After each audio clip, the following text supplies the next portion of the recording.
This week on ANN, we have a special ANN dedicated to Global Youth Day. You'll hear amazing stories of Global Youth Day activities from the Adventist World Church. And find out more information about next year's Global Youth Day. These stories and more coming up.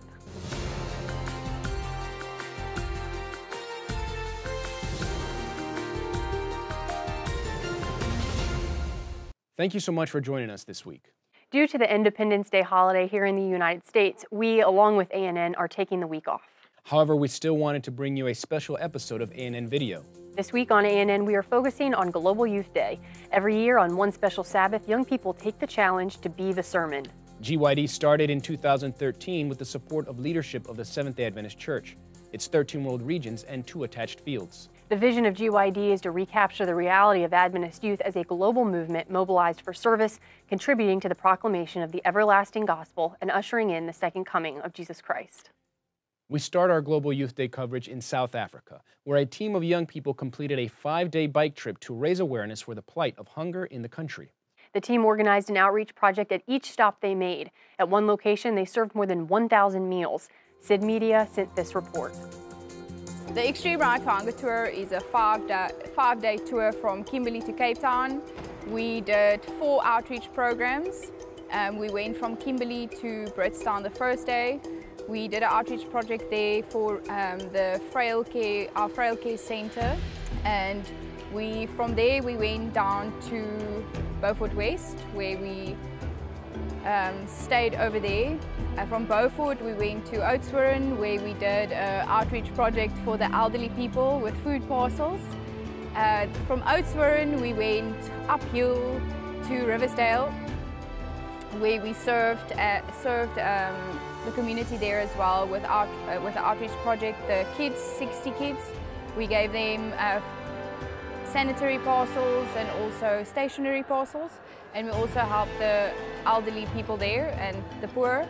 From Riversdale we were supposed to go to Caledon, but then we had a little detour, which was also to our benefit, but because we did another outreach project there by our Strays by a safe haven home for the children that's abused. And then from there we came all the way to Somerset West, where we cycled from the Peugeot branch to Khayelitsha Muway Hall, where we served 1,000 meals, and that's also linking into the 1,000 kilometers that the cyclists cycled. Today we're in Khayelitsha feeding 1,000 people. Today's feeding is the climax of the Milk Cycle for Hunger, where we've had a group of 18 cyclists cycle all the way from Kimberley to Cape Town to raise awareness of the plight of the hungry in South Africa. Yes, I appreciate a lot, because as a counsellor, I'm working with communities. Now, when an opportunity comes in of this nature, I become happy because we're working with poor communities around Khayelitsha. Some people, it's true that some people can go to bed without food. Some children go to school without food. So this is a huge impact that is being done by Meals on Wheels. Queue is finally getting shorter, so we are very happy that we've reached this point in our journey or event. So so we're happy to do it. Each day was tough, but I persevered and I just spoke, asked God for God's strength to help me, to carry me through, and that's what carried me through for this whole tour. One of the days we went up a pass which was way hilly, but I managed to handle it. On the very same day we went up another pass which it was raining and it was very cold, so I almost caught the flu, but luckily I had doctors with me, so I was okay. I'm also happy to have helped plenty of people during this tour. The outreach actually made me see what it is that I should be appreciative to and what I have actually. New experience for me to give food parcels and all those kind of things, and community services, which was uplifting. Makes you go to bed with a smile on your face. First and foremost, it was really heartwarming to see the joy and the happiness on the people that we went to do the outreach programs for, and then especially the kids too. It takes the pain and the soreness out of your legs of all the riding on the bike and the heat. You just forget about that.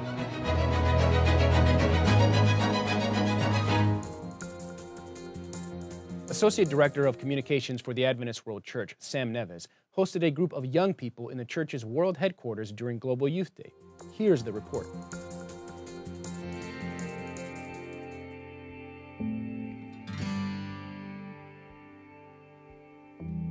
Therefore, I tell you, do not worry about your life, what you will eat or drink, or about your body, what you will wear. Is not life more than food, and the body more than clothes? Look at the birds of the air. They do not sow or reap or store away in barns, and yet your heavenly Father feeds them. Are you not much more valuable than they? Can any of you, by worrying, add a single hour to your life? And why do you worry about clothes? See how the flowers of the field grow? They do not labor or spin. Yet I tell you that not even Solomon in all his splendor was dressed like one of these. If that is how God clothes the grass of the field, which is here today and tomorrow is thrown into the fire, will he not much more clothe you, you of little faith? Do not worry, saying, what shall we eat, or what shall we drink, or what shall we wear? For the pagans run after all those things, and your heavenly Father knows that you need them. But seek first his kingdom and his righteousness, and all these things will be added to you as well. Therefore, do not worry about tomorrow, for tomorrow will worry about itself. Each day has enough trouble on its own.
Coming up, we hear about next year's Global Youth Day. But up next, Finland lives out the verse, it is better to give than receive.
Welcome back.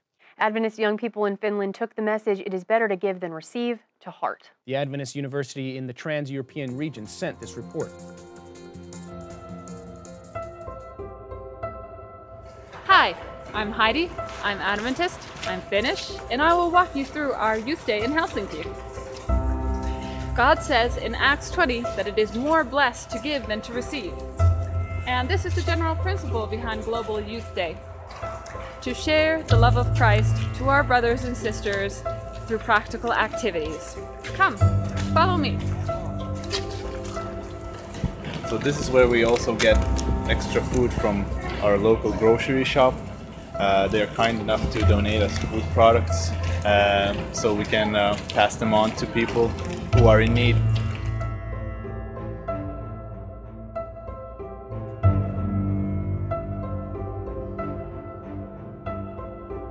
They say that in Europe, people are skeptical.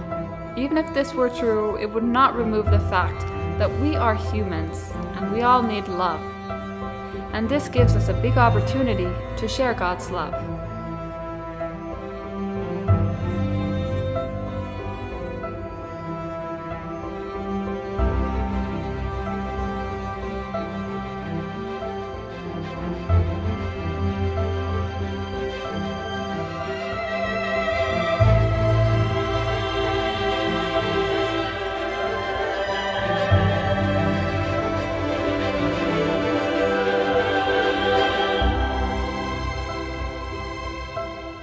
There are so many lonely people living in big cities. Today we did our part by tackling this problem. Teams of volunteers went out and visited senior citizens who live alone. The elderly were so happy and thankful to have us there. They said that we are a gift from heaven. We just went there. When we got there, there was what to do. We helped them to clean. So we also became Jesus' mouth. So we shared company with them, and yeah, God provided everything. So we got to be the sermon and the feet and arms of Jesus. It was a true blessing for us, and we hope to make it a regular service here in Helsinki. I believe that Address Senior Care is one way to show God's love and to bring them to Jesus.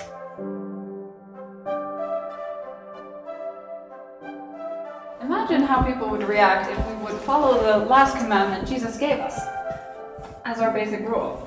Love each other as I have loved you.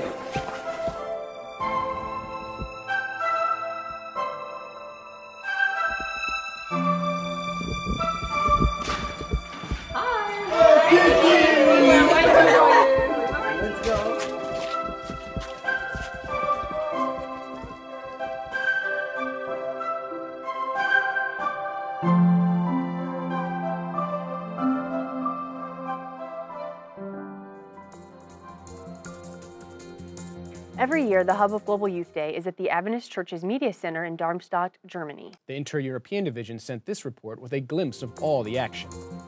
Hello, hello, Global Youth Day is here. Hello, Deutschland, we're here. Hello, Europe, and also hello, world. From Waltenia Conference Station. Hi, Jonathan, nice to meet you. I brought my friend Fabio. He will tell you what we did. It was a rainy day today, but we were praying that we will. It's so good to see you, Josu. Es un placer verte, amigo. Es un placer verte. Hey!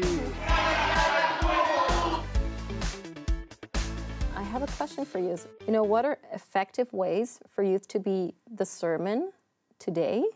Trust them. It doesn't matter if they make mistakes. Trust them. Trust them. Love them. Give them opportunities. If we as a church, we believe in them, then they will become the sermon. And that's what I would like to see, the church giving, empowering the young people so they can be the sermon.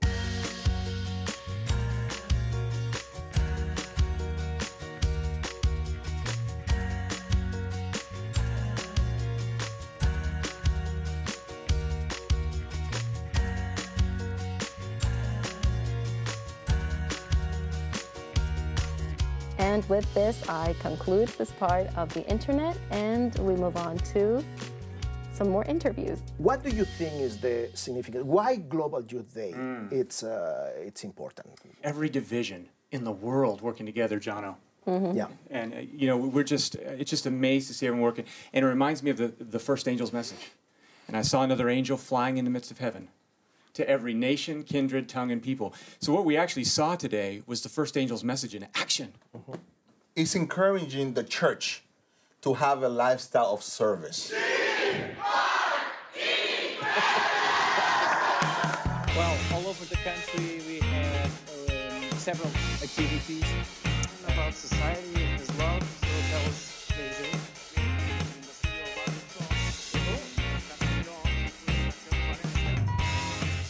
Alors, comment ça va? Hello guys, how are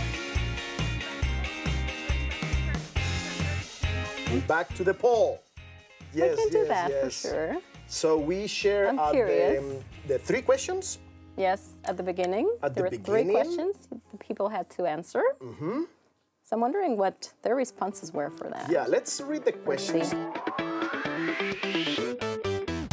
See you next year. We survived. See you next year. Global Youth Day, guys. 1, 2, 3.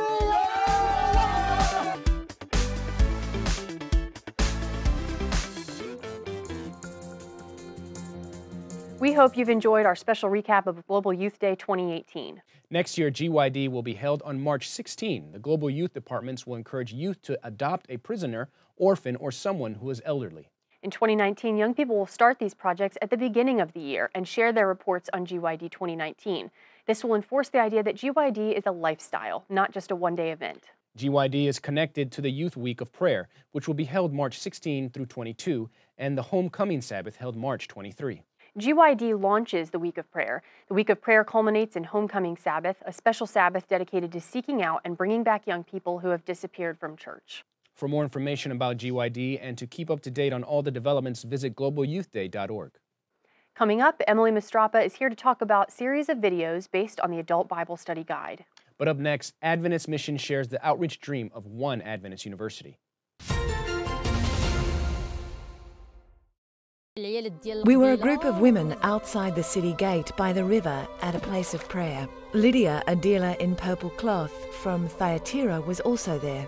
2 men came along and started to speak to us and asked to join us in prayer. We later learned that they were Paul and Silas. The Lord opened Lydia's heart to heed Paul's message. She and all the members of her household were baptized. Another day, Paul and Silas were on their way to a place of prayer. They were met by a female slave who had a spirit in her that could predict the future. She earned a lot of money for her owners by fortune-telling. She followed us and shouted at us. This was disrupting, and so Paul ordered the spirit out of her. When her owners realized that their chance of making money was gone, they dragged Paul and Silas to the authorities, and they were put in prison. At around midnight, these 2 very positive prisoners named Paul and Silas were praying and singing hymns to God. The rest of us were listening to them. Suddenly there was a violent earthquake and the prison shook. All the prison doors flew open and everyone's chains came loose. The jailer woke up, saw all the doors open and drew his sword to kill himself. He thought all the prisoners had escaped, but Paul assured him and shouted that he should not harm himself. The jailer called for lights, rushed in and lay in front of them, trembling. The jailer accepted Jesus Christ, and his whole family was baptized.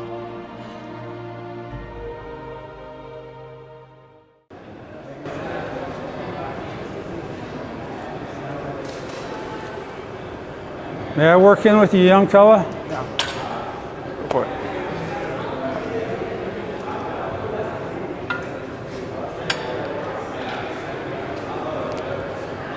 That's the way you do it.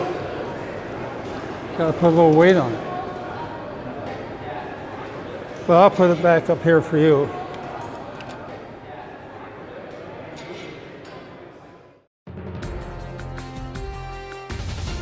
Welcome back.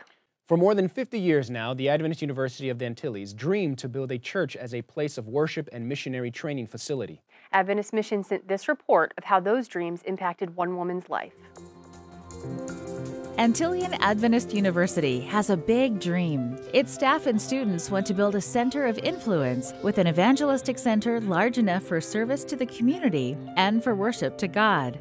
This has been their dream for more than 50 years. Located in Maya West, Puerto Rico, the university is surrounded by tree-covered mountains and has a view of the Atlantic Ocean. Part of the United States, Puerto Rico is a popular tourist destination and a recognized paradise in the Caribbean Sea. In Puerto Rico, people are friendly and they enjoy taking time for good conversation. Among 4 million inhabitants, Seventh-day Adventist members find creative ways to communicate hope by building relationships, and one effective platform is Adventist education. Antillean Adventist University is the church's only institution of higher education in the country. Students from a variety of cultures come from all over to live and study on this campus. At least 22 countries are represented here. Local church members are proud of the university's work in training missionaries. Sanalise is a nursing student on campus. Here, she studies the body and how to care for it. But she also learns about an intelligent designer who created the amazing inner workings of the human body. Through Adventist friendships and religious programs, Sanalise has had the opportunity to explore spiritual matters for herself. Each Wednesday, Thursday, and Saturday, I attend worship services. I've never missed one. These have helped me a lot. The weeks of prayer, Sabbath activities, youth ministries, and all these things have impacted my life since I'd never experienced anything like this before. As she developed a holistic view of the world, Sanalise began to fall in love with God and the Adventist family, and then she asked to be baptized. Today, she is an active member in the university congregation and in mission service abroad. She recently returned from a missionary experience in Thailand. Despite its primary role of fostering community, the university still doesn't have a facility to host this group's many outreach activities. From early on, the construction of an evangelistic center has been a cherished dream for this community. Es de suma importancia este lugar porque desde este lugar. This place is very important because there will be training for hundreds of young people who will come as pastors and missionaries to serve not only Puerto Rico, but also the United States, Latin America, and the world. Es necesario en este momento tener ese santuario. It is necessary to have the sanctuary for the Lord, so that there will be leaders who will bring the good news of the gospel to every corner of the planet. When completed, this facility will sit 1,000 people and can be used for church services. It will serve as a mission training facility and will also minister to both adults and children.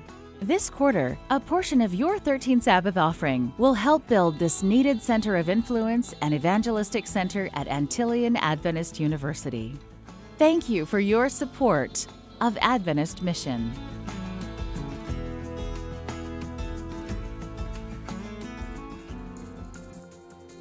Watch this and other mission stories online by visiting AdventistMission.org, then click on videos at the top.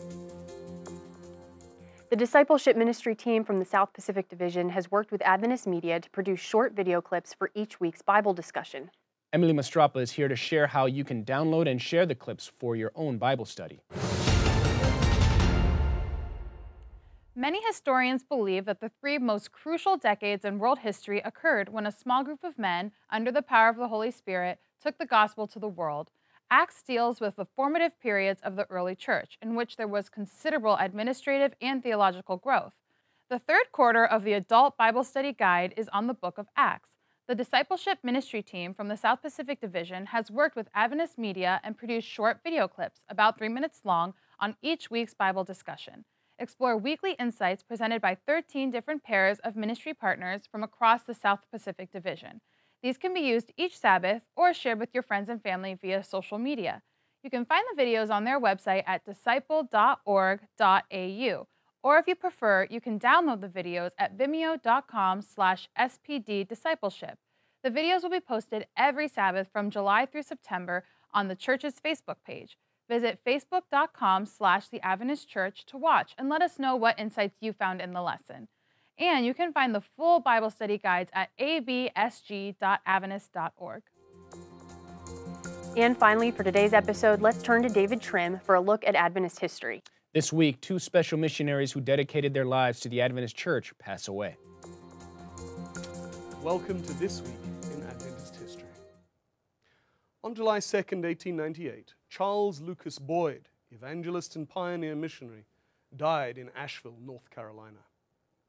A highly successful evangelist, his obituary in the Review noted that Boyd, a native of Vermont, was popular with members across the central, western, and southern states of the United States. He did pioneering church planting work in the Midwest and Pacific Northwest in particular. In 1880, he married Maud Sisley, and the couple worked in Nebraska and Oregon, in both of which Charles was president, until 1887, when Charles and Maud were among the first party of Seventh-day Adventist missionaries sent to Africa.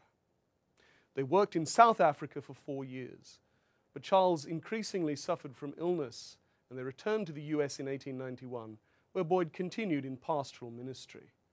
At the time of his death, Boyd was conducting an evangelistic campaign in North Carolina, where his exertions weakened him so much that he contracted typhoid fever. His obituary noted he had often expressed a wish, if he was to be laid away, that he might die in the harness. This desire was fully granted, for his very last strength was employed in laying plans for the cause in his field. Charles Boyd died at the age of 55, having given everything to the cause. On July 19, 1963, Harvey A. Morrison died at Tacoma Park, Maryland, aged 83.